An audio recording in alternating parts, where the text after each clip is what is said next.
right now in Pulwama, from where Waheed Para, a candidate of PDP, is contesting from here. You can see the crowd that has gathered to catch a glimpse of him. Many women were taking selfies. Waheed Para is quite confident that this time the party will do well. We will interact with him and ask him questions about the party's prospects as well as what he intends to do and what kind of change is he promising. And welcome to The Print. We have a special guest, Waheedur Rehman Para, who is contesting from Pulwama constituency. He's a senior PDP leader. What exactly is the mood right now? A number of people are saying that it's going to be a fractured mandate. Even your own party leaders are saying it's going to be a fractured mandate. I spoke to Iltija. She also mentioned that. I think too early to say a lot, but definitely there are diverse differences in different regions and different issues, and this is a constituency election. Right. So a lot matters that there's no way for a particular party in Kashmir. If you look at South, North, Central. So, some places like South Kashmir, predominantly still PDP has its own relevance. And despite so much has happened with the party and there was a crackdown against PDP. Right. But there are a lot of, pockets which are very strong bastion of PDP and which seems where they are comfortable there. So this is definitely going to be a very diverse mandate in many ways. You mentioned a lot of leaders were also put behind bars. You yourself were jailed. UAPA was slapped against you. What do you have to say about that? I think this is a story of most of Kashmiris and especially the young people. Even today, there are thousands of young people detained in jails, and this remains one of the pressing issues on ground. And these are young people who are in jails in Jodhpur, in Bareilly, in Rajasthan. They're confined in 50-degree temperature, which is, they're undergoing a very huge traumatic treatment, and I have personally been a witness to it. How long were you in jail? I was in jail for 2 years under UAPA. Before that, I was detained under Detention Act. So I think this is happening with many of people, the religious clergy, your activists, lawyers, political leaders. A lot of people are still detained, especially the young people, and there's a demand for amnesty and all these things. That's why we are speaking about it, and we are raising this issue very seriously. Is it something that is part of your manifesto? This is part of the PDP manifesto, and this has been part of our political process as well, that young people should be given the first time offenders. There should be amnesty for them. And also there's a genuine issue about, when government talks about peace, dignity, and there's no criminal justice system in place where young people get bails under UAPA. The process consumes you and the process becomes a punishment. And these are young people who were not involved in serious criminal acts. These are circumstantial incidents where young people are stuck in Kashmir and got detained after 5th August. There were raids, and everybody who had one FIR or a slight of involvement anywhere were booked randomly that time by agencies. We have been watching how you have been interacting with the people from your constituency. We will be talking to you further as you go to another village. So thanks for speaking with us.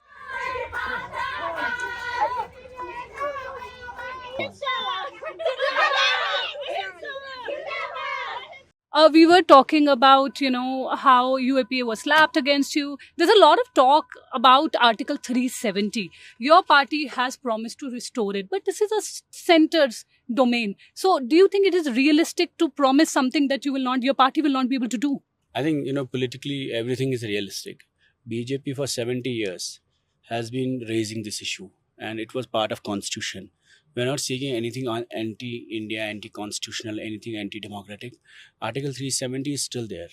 So I think we need to understand whatever happened on 5th August can be reversed by the same parliament, by the same people of India, by the same numbers tomorrow. If tomorrow you have a different government, tomorrow you have a different number. So you never know how things evolve in politics, even though there's a Supreme Court ruling on this now. But earlier also there were Supreme Court rulings which said it's a permanent act. So I think it's a political issue, and it's an issue of sentiments in Jammu and Kashmir. The way it was done, people are unhappy with the method, and there was no consent of the people. So this continues to dominate the political narrative in especially the assembly elections. But even the opposition, the principal opposition, Congress, has been, kept mum on it. Congress also has damaged a lot to Article 370 in their own time. The basic erosions were done in their time. And Congress is scared to touch it or anything about Kashmir is because they don't want, they're not sure and they're not confident enough that BJP is going to, again attack them on such issues. So they're not even touching Kashmir at all. If you look at in their narrative, it doesn't look, they're not even fighting elections. They surrender most of their space to national conference in Kashmir. You know, there was this Gupkar alliance. What went wrong with talks with NC? Why is NC and, PDP not together fighting these elections? I think the only main reason, the regional issues, the immediate burning issues, we are fighting on the similar stand. But the main issue between the disturbance of alliance was the national conference not willing to share seats with People's Democratic Party. Okay. One in parliament, they were not willing to give even one seat. And even if we would have gifted all seats to them, which Mahabaji said willingly, but they were not even willing to consider that decision, that they thought PDP is irrelevant on ground. And in assembly election, I think again Umar Saab, because he sees Mahabaji as a very potential threat personally in his own career, the way in the past it has happened. So he was not willing to give PDP any space. I think that's the main reason. Rest is irrelevant. It's a seat sharing issue, and National Conference was very reluctant to leave any seats to People's Democratic Party. What about the entry of Jamaat and a number of independent candidates? We have Engineer Rashid. How do you see them in the political landscape of Kashmir? We're not, honestly, PDP is not against anyone. I think Mahabaji is the first leader for talking about release of political prisoners. She talks more about Jamaat Islamiyah. She's the first leader who actually lost her own government because of Jamaat, separatist dialogue, pressing, all such things. And there was a complete crackdown on her party because she's inconsistently following and pushing the issue, their dialogue with stakeholders, release of political prisoners, release of Jamaat Islamiyah leaders. What we are saying is that Jamaat ban should be revoked. So that Jamaat fights as Jamaat Islamiyah, so that who's a Jamaat candidate, who's not a candidate. Right now there's some ambiguity in some areas. You don't know the candidate. They claim to have the backing of different people.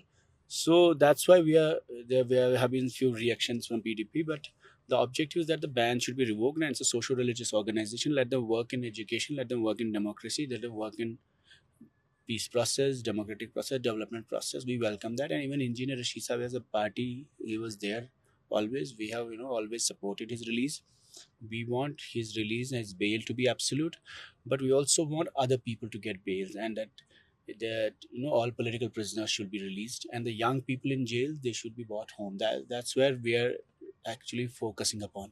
Mehbooba Mufti ji is not contesting these elections. Do you think her presence would have made more of a difference? I know she is campaigning, but the fact that she has decided to not contest the elections, is it going to have some impact? I think, definitely her presence would have made more, that definitely charges the cadre more, because then you are the topest leader is fighting her, but she refused to contest because she took a principled stand after abrogation that I'm not going to be the chief minister unless 370 and statehood is restored. So she maintained it. Other leaders also said, but they decided to contest finally, and she has kept this stand, and she wants to not be part of electoral politics, but she has also told the party to fight, because this is also about self-preservation. This election is not about power as much it is about preserving what's left. So that's why she allowed the party leaders to contest. There are many statements from PDP leader, including Iltija, who's saying that PDP is going to emerge as a kingmaker and there's going to be a fractured mandate. I think there is going to be a very diverse mandate, and they can meet on a common ground. I think Kashmir always has that, diversity in the mandate. Because in some pockets, the NC thought they have a way, but there's no way for any party today. There are different people, this is a local election, regional election, and different people are important differently. We can see he's interacting with the people of the constituency, especially the women. Do you see any change in Kashmir in the past few years?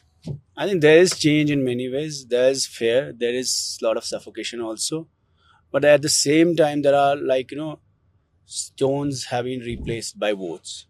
That is a shift. And the bullet is replaced by ballot in many ways. And people are actually, the young people want, there was a time we will pelt stones. They are in a mood to pelt votes.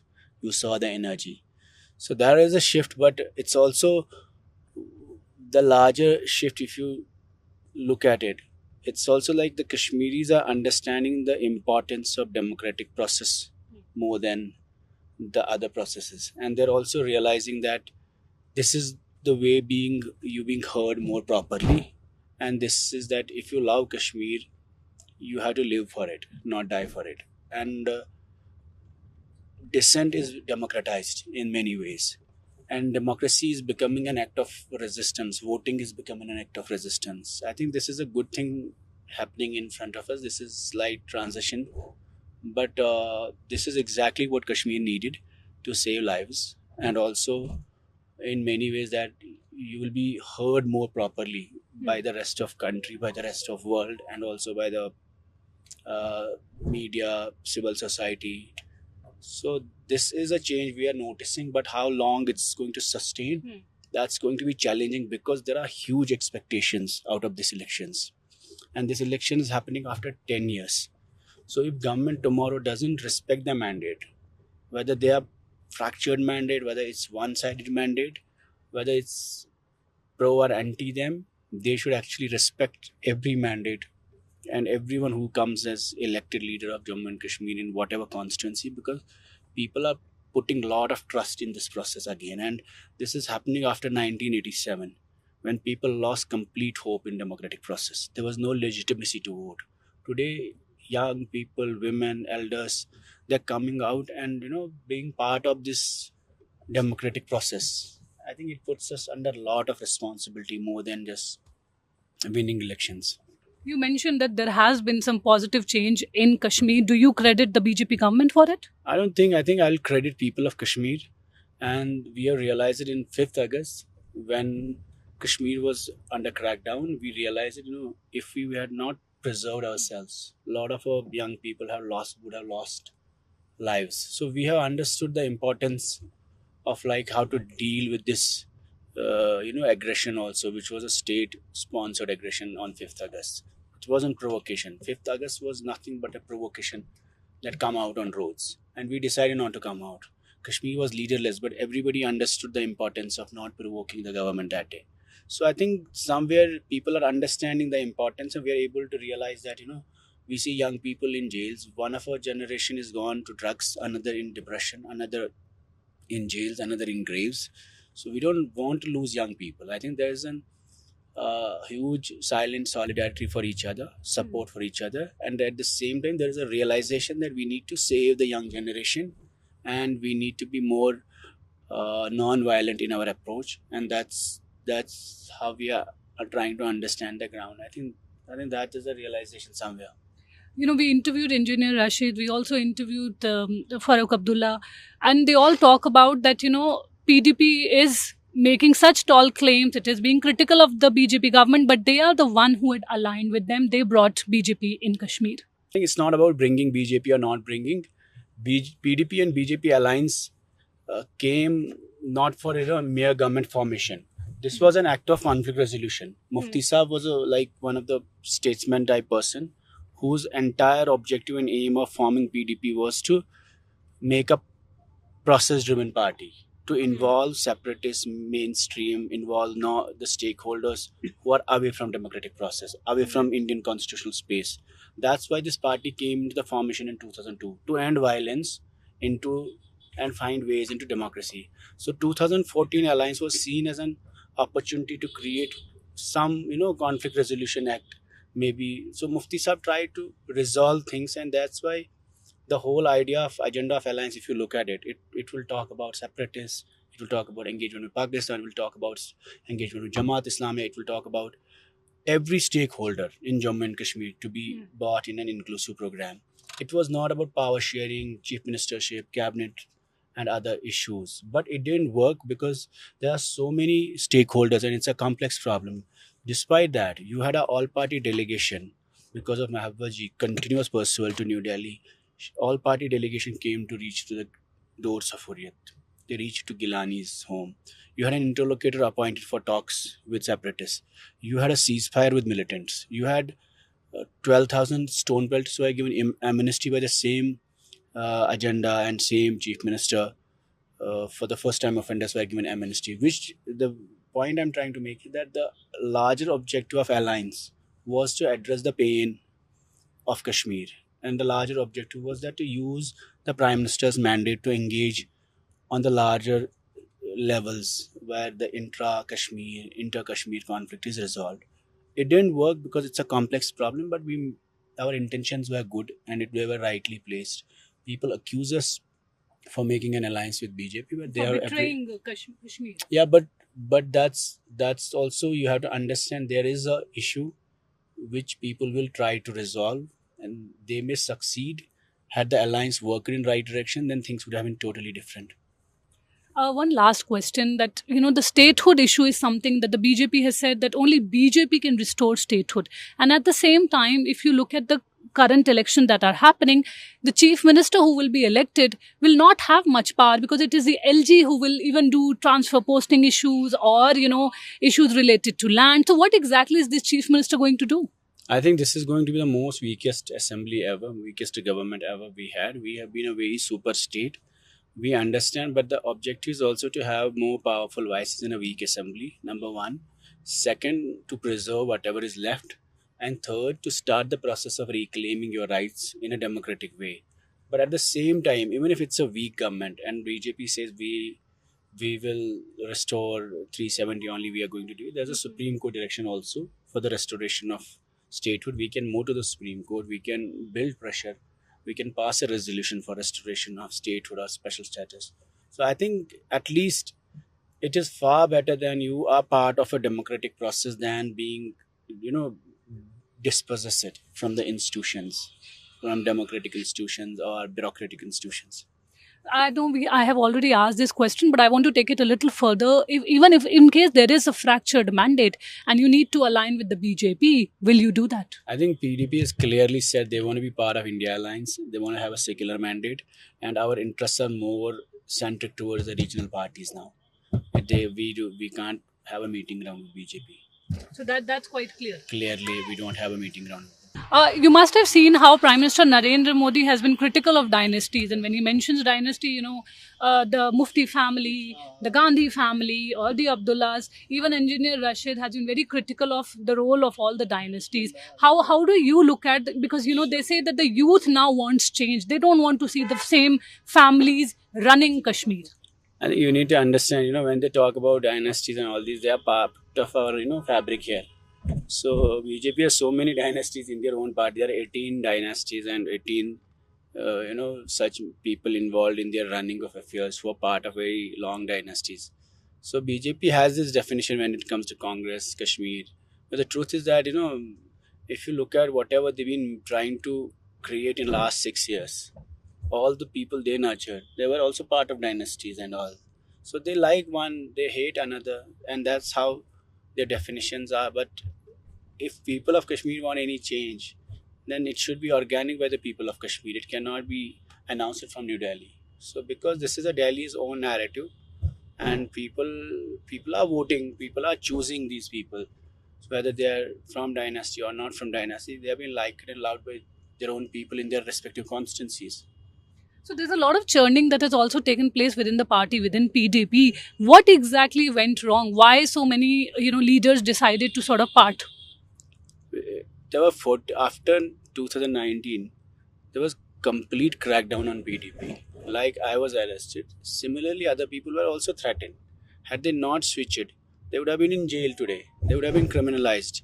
So 40 people, the entire cabinet, 4 MPs, MLCs, MLAs, there are dozens of people who left party because there was a government pressure on PDP. 3 parties were made out of the corpus of PDP, and they did not deliver to anything. But so PDP's, when National Conference shows arrogance, the weakness of PDP was not because of National Conference popularity. It was because we were fighting a government crackdown. What happened with Hurriyat Jamaat, the similar treatment was given to PDP completely. You had a former chief minister, first female chief minister. She was questioned by ED, and there was no charge against her. Her mother has never been part of government, Mahabbaji's mother. She was questioned by ED for nothing. Her brother was questioned by ED. Her children's passports were, taken by passport authorities. So Mahabbaji was not allowed to go to Hajj, to Umrah. The rest other chief minister, former chief minister were enjoying. They were traveling the whole world. So there were completely 2 different set of roles. Other parties were not even touched in Kashmir, whether regional or national parties. They were given all sort of entitlements. Mahabbaji's own house was taken. So her party was completely fractured dismantled in a way, and she's been struggling a lot in that way. But somewhere the people see her consistent stand. That's why she's reclaiming the space in Kashmir again. A few questions about your own, the constituency from where you are contesting elections. You are pitted against someone who's considered a heavyweight, has been served as a cabinet minister also. What do you think, what is it that you are promising that will ensure that you are able to win the seat? I think Pulwama is, the image of Pulwama is dismantled a lot. It's not like misrepresented, it looks like unrepresented in many ways. And Pulwama is also a place where there's so much of stigma, trauma attached to this place. OGW, militant, terrorist. Every stereotype name has been given to Pulwama as if we just represent it. Pulwama is one of the best producer of saffron, one of the best producer of rice, one of the best producer of milk in Jammu and Kashmir, one of the best largest industry, one of the best producer of apple. But nobody knows that image. So we are trying to rebuild and reimagine the image of Pulwama and also give hope to the young people who feel hopeless, who feel like we have been stigmatized like OGWs, anti-nationals. So I think that's where we are trying to build hope among young people. Thank you so much for taking our time and speaking to us. Thank you, ma'am. This is Neelam Pandey reporting with Praveen Jain from Pulwama.